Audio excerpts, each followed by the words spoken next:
Welcome to Talking Giants player profiles and projections. And today we have maybe the one I'm the most excited for and the player I'm most excited for. Wide receiver Kadarius Toney, 6 foot, 193 pounds, 23 years old, first round pick in 2021. Young Joker. He's a star of training camp with his music and his playing time. And going just kind of a quick synopsis of what Kadarius Toney's been so far in the NFL has been extremely exciting and disappointing. He played in 10 games last year, essentially played, in 8 or in 7 because they didn't really use him in the first 3 weeks. Yeah. Frustrating. He's an electric player, but we need him to be on the field. And it really, I really do think Kadarius Toney will be a star with the biggest if of all time if he's healthy. Yeah.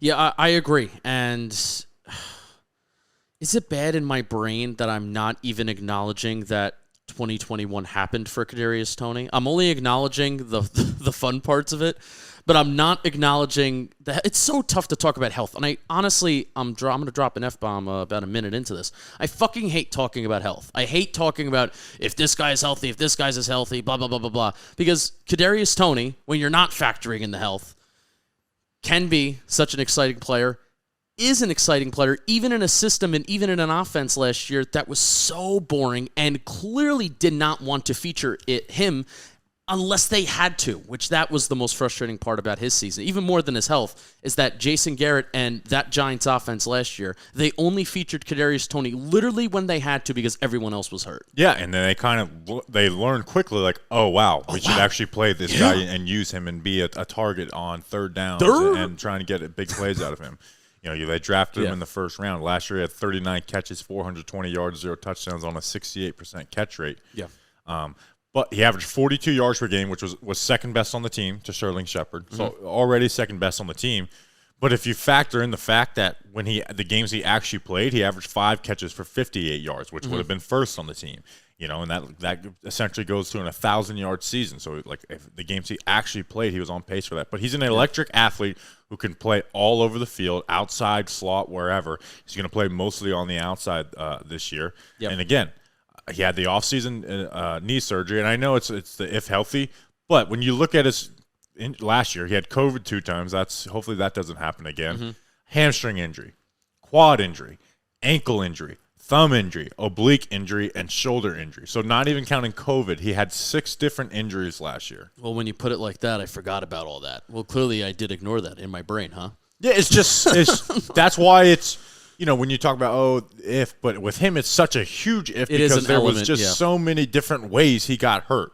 Yeah. And hopefully that was just an unlucky year, and I'm not expecting him to I'm not even hoping for him to play 17 games every year. Yeah. But if we can get him for the majority, 75% of the games for most seasons, and then you have the years where you hit 17 games or 16 games, then you're going to have a guy who's going to be a game-changing player in the offense. I think he'll be the best player on the offense. I had an idea to look up a new way to look at performance when it comes to yards after the catch. I had an idea to look at it like this, and Kadarius Toney was the guy that inspired that. So what I want to do is I want to look at the percentage of yards that come from yards after the catch. Kadarius Toney, 2021.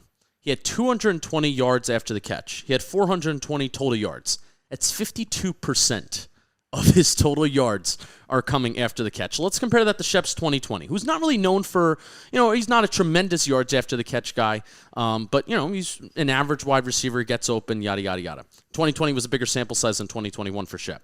He had 204 yards after the catch, 656 yards. That's 31% of Shep's yards coming from yards after the catch. That's a 21% difference from Shep to Kadarius Toney. Golden Tate's 2019, which actually was somewhat pretty decent yards after the catch. Remember that big touchdown that he had against the Jets to lead off the second half? That was I love 2019 Golden Tate. Yeah, I don't want to debate about that again. But Golden Tate's 2019, 284 yards after the catch, 676 yards. 42% of Golden Tate's yards are coming after the catch. Darius Slayton, a very bad example looking at yards after the catch. 159 yards after the catch, 751 yards. That's 21%. And I did Brandon Ayuk, 2021. That's his second season. Brandon Ayuk, somewhat of a disappointing season. I would say Kadarius Toney's season was disappointing. Brandon Ayuk had 347 yards after the catch, 826 yards total. That's 42%. So even looking at Golden Tate's 2019, somewhat of a decent yards after the catch season. Brandon Ayuk, that's what that San Fran offense is known for. Kadarius Toney still at 10% more yards after the catch when you compare it to the total yards. 10% more than those other guys. So he had an insane year, and there's more advanced metrics that I have to back up of his great yards after the catch ability. Well, and that's the first real taste of him we got as a Giants fans. Well, first, that Falcons game, they gave him a third down, ball thrown short, ball thrown short of the sticks. He makes an incredible juke, makes the guy miss. And then versus the Saints, when Darius Slayton, Sterling Shepard were injured, you have a 3rd and 17 versus the Saints. The Giants, who are bad at running screens, it wasn't very well blocked, and he made like 8 guys miss on that and turned a 3rd and 17 into a first down. So, like, the yak ability is crazy, and we'll talk about other parts of his game, but, like, that's what makes him so exciting. Yeah. It's not that he's just this guy that gets yak, but he can do so many other just receiving things well. And we really didn't even get the chance to see that all that often. That's the thing, though, where the yak plays, those are the plays that stand out, where he's catching the ball nearer at the line of scrimmage. And then usually when players sometimes run backwards, run sideways, you always yell at the TV screen, run north and south, run north and south. Kadarius Toney's like the one guy in the field where I'm like, yeah, you just do what you got to do, man. Because it looks like he's playing at a different speed and he's playing a different game than when everybody else is around. I mean, just the fast twitch muscle fibers that he's got. I mean, to take these 2nd and 12s, these 1st and 10s, these 3rd and 7, 3rd and 19s, and just turn them into positive gains. I mean, it really is something that we haven't seen, at least as Giants fans. And the advanced stats, like I said, they back up that Kadarius Toney was good with the ball in his hands after the catch. I love looking at yards after the catch per reception over expectation. That's the metric that really separates. Is yards after the catch coming from schematics, or is it coming from the player that's actually performing? Kadarius Toney was 11th in the NFL in yards after the catch per reception over expectation with plus 1.6. In an offense that Jason Garrett just did not care about yards after catch. It was so bad. He should be top 5 this year. And I want to expand on that because on both those points, that point and the whole north-south versus east-west, he was in an offense that didn't breed that. No. Okay, so a lot of those he was breaking 4 or 5 tackles or 2 or 3 tackles. Hopefully in this new offense, we're still going to rely on him to get yak and break tackles. But how about an opportunity where Kadarius Toney could beat 1 tackle? And then he's to the house, or adding an extra 20 yards by breaking that 1 tackle.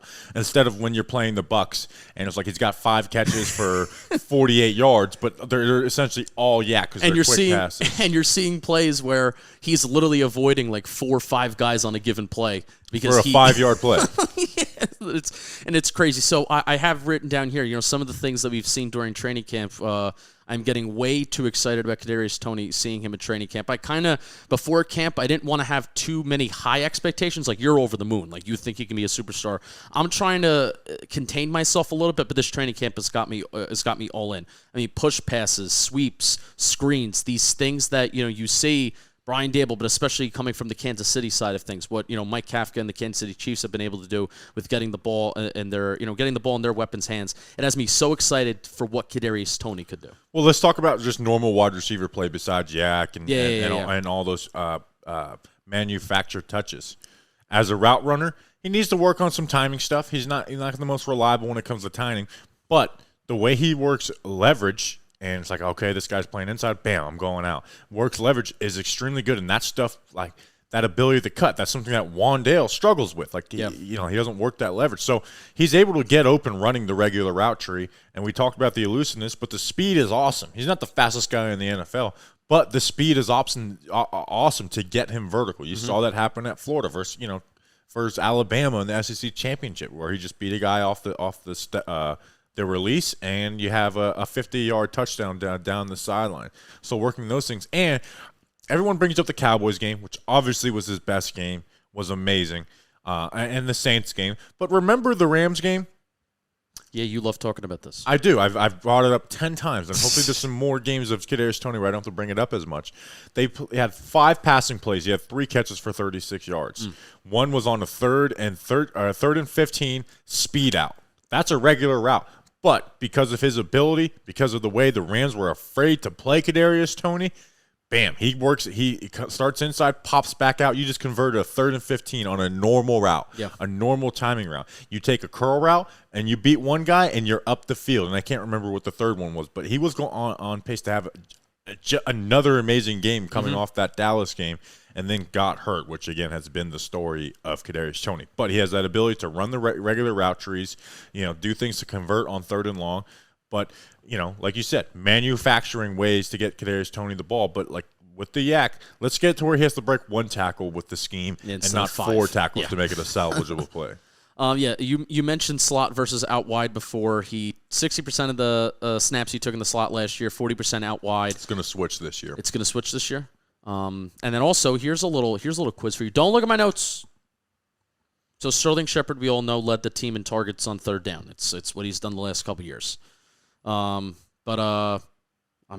is the Kadarius Toney PPP. I didn't phrase that right. Who was the guy that led the team in targets under pressure when Daniel Jones was under pressure, and then when Daniel Jones was facing the blitz, Bobby? Colin Johnson. I'll go Kadarius Toney. Yeah, you are right, Kadarius Toney. Under pressure, Toney received 14 targets, and then versus the blitz, Toney received 20 targets, and that led the team in both categories. With the way they're currently set up, the roster, Sterling Shepard played when he was on the field with Toney, played mostly the slot. Wandale is the slot guy. This year, yeah. Toney has that outside-inside versatility. He's going to play more so on the outside. We've seen that so far in camp. Obviously, they move these guys around, but he's going to play outside, and I think he's going to do it well. And speaking of outside, and we could finish off with this. I have something too. Okay, have what you have, and I will finish off with contested catches. Oh. No, I want to do contested catches because what I have is a projection. So you do contested catches. Probably the weakest part of his game coming out of Florida was the ability to make contested catches. He just doesn't have it. Wrong. Well, when he's had the opportunity, he's done well, including training camp as well. And it's not always pretty, really not. But he's had those opportunities, and he's basically come down with every single one of those. So, it's not going to be – he's not your contested catch guy. But if you throw him a ball on the sideline in the corner, you can do he's shown the ability in a year in a training camp to go bring that ball down. Tyreek Hill's second year in 2017. If Kadarius Toney has a 75-catch year, 105 targets, 7 touchdowns, a lot, 71.4% catch rate, and 1,183 yards, we're over the moon with that, right? Yes. Touchdowns – now, I actually want to talk about his touchdowns. Do you have anything to say about catches, targets, catch rate, yards, etc.? No. If healthy, if he gets the 75 catches on that 105 targets, over 1,000 yards, yes, plus that is what we expect. But 7 touchdowns, that seems like a lot, but we really only saw 1 red zone practice at the time that this PPP is coming out. They did target these slot guys, the smaller guys, Kadarius Toney, Wandale Robinson. They were targeting them a lot in the red zone. So, hey, you never know. Could get up there. Yeah, and again, I think he's a guy whose touchdown numbers will fluctuate year for year. Yeah. There'll be a year where he has 2. That's usually what happens in the NFL, I feel. Yeah, but more so with a guy like Kadarius Toney. Where could you see him having a year like that? Yeah, we could have a year where it's like, you know what, he's been amazing, but he didn't have the huge touchdown numbers. I don't think he's a guy like Odell who's just going to get that every single year. Right. But I'm very excited for Kadarius Toney. Anything else before we move on to Tae Crowder? No. Stay healthy, please, and low-key kind of be the best player on the offense. And go to Bareburger. Oh, and go to Bareburger. That's right. Do we think we can get Kadarius Toney at a Bareburger? No. What do you think he'd be like? I think he'd have to get the trust of Bareburger. So he needs to keep watching our ads and get more trust of Bareburger. Do you think he's an elk burger, ostrich burger, bison burger, or like a regular burger kind of guy? Regular burger. Regular burger? Yeah. You don't think he'd go wild and be like, I want to try an ostrich burger? I don't know. It might take a Pat Leonard burger. Oh, wow.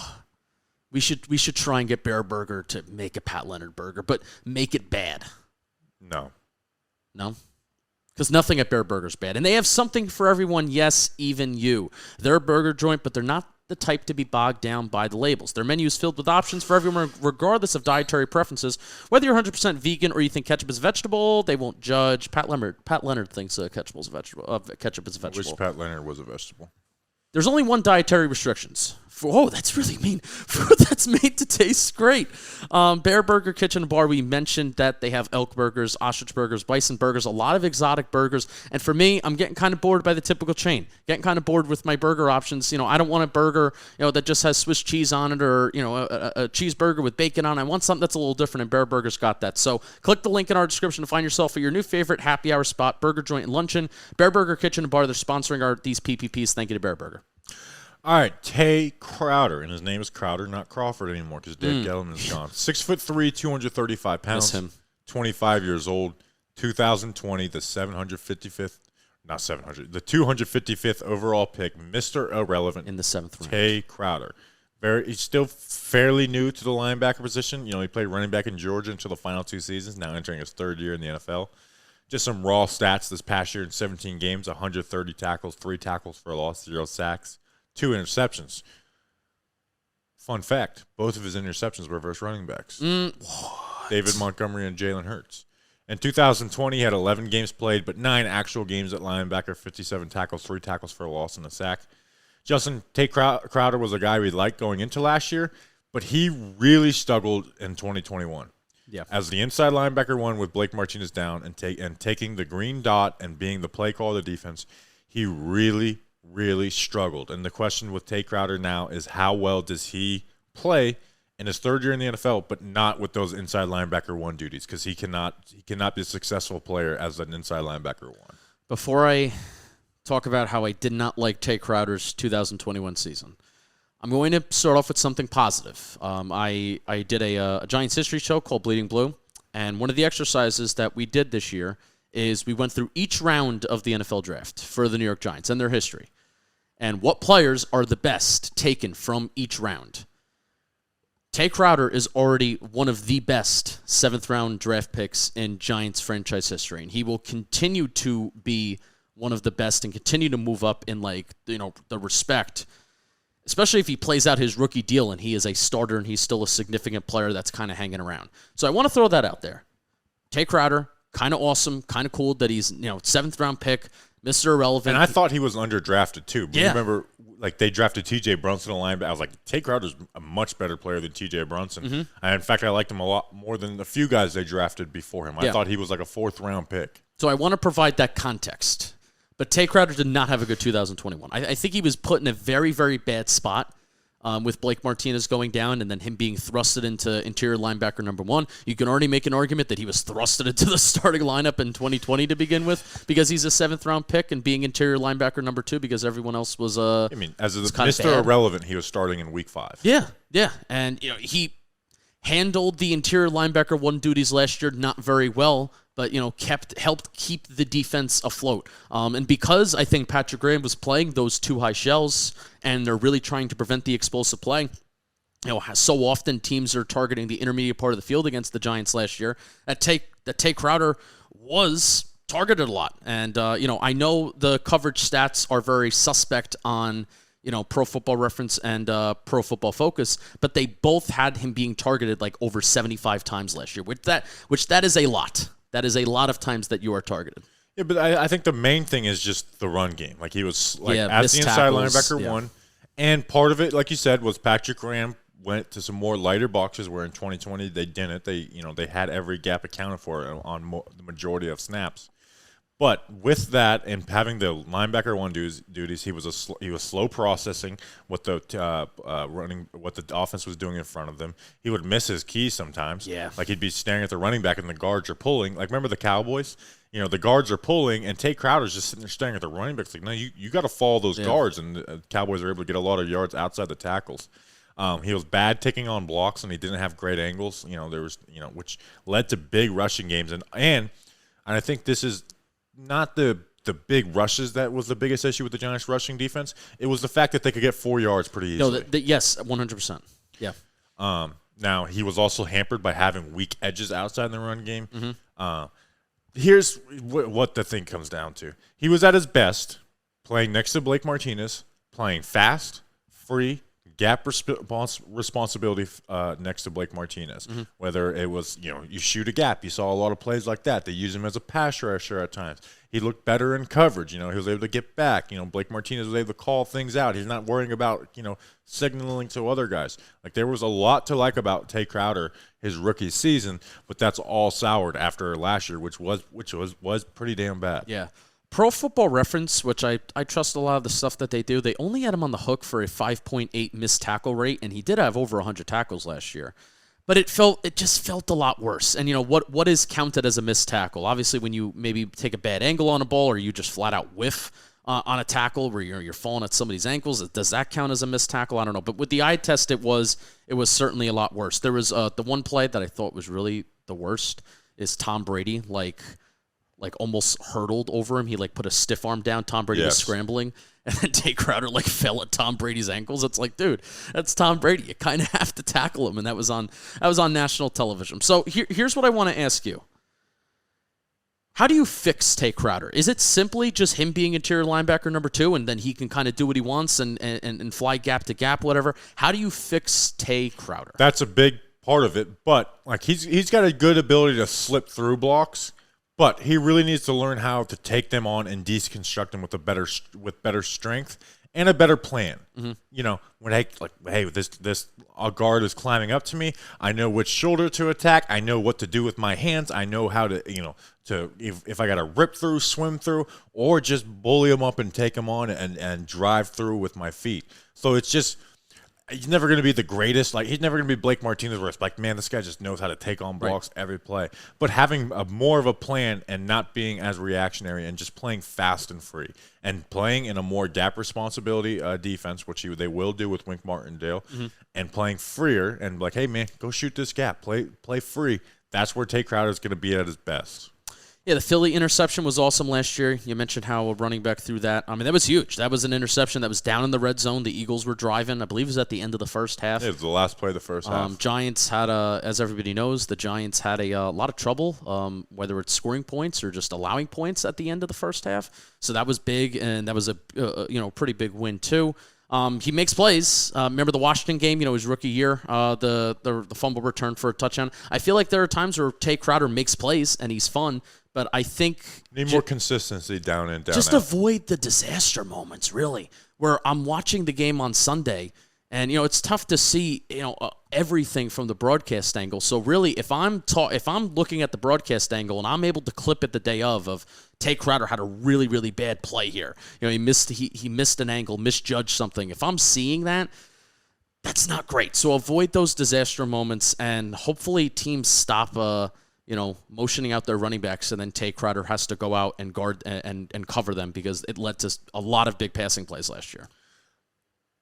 He now has competition with Darren Beavers and Micah McFadden on the team, so it's kind of now or never for him to solidify a starting role. Yep. He started camp so far with the ones. It's up to him to beat those guys out. He wasn't drafted by this new regime. They just drafted 2 linebackers, one in the 4th round, one in the 6th round. So it's going to be interesting to see.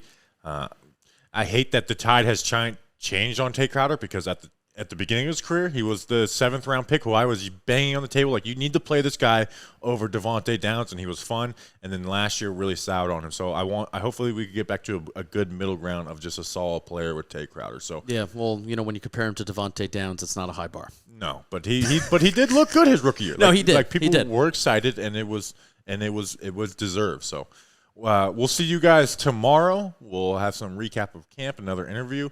Check out all the other player profiles and projections, camp live streams, Justin doing hand signals when I'm finishing podcasts. Until then, let's go Big Blue.